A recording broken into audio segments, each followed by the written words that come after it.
Some people believe that the best way to solve global environmental problems is to increase the cost of fuel. To what extent do you agree or disagree?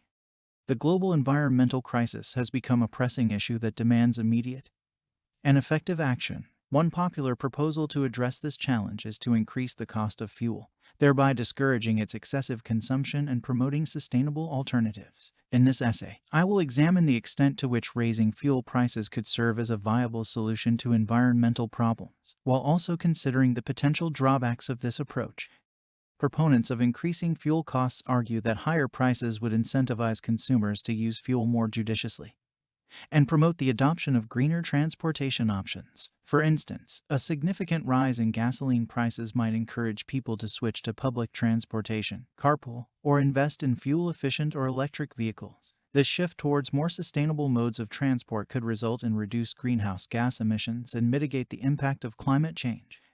Moreover, higher fuel prices could accelerate research and development in renewable energy and energy-efficient technologies. Governments and private organizations might be more inclined to invest in alternative energy sources, such as solar or wind power, if fossil fuels become more expensive. This could lead to a cleaner, more sustainable energy infrastructure in the long run. However, there are notable drawbacks to raising fuel prices as a means to solve environmental problems. For one, increasing fuel costs could disproportionately affect low-income households and those who rely on personal vehicles for their livelihood. This could result in economic inequality and social unrest, as the financial burden falls heavily on those who can least afford it.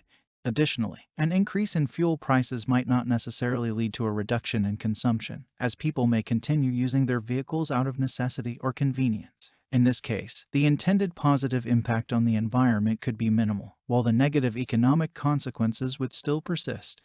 In conclusion, although raising fuel prices might lead to some environmental benefits, such as reduced emissions and increased investment in renewable energy, it is not a comprehensive solution to global environmental problems. Instead, a more holistic approach should be considered, involving investments in public transportation, education campaigns on energy conservation, and supportive policies for renewable energy production. Only by addressing the issue from multiple angles can we hope to create a truly sustainable future. Thank you for visiting. I'll be back with more videos soon, so please subscribe.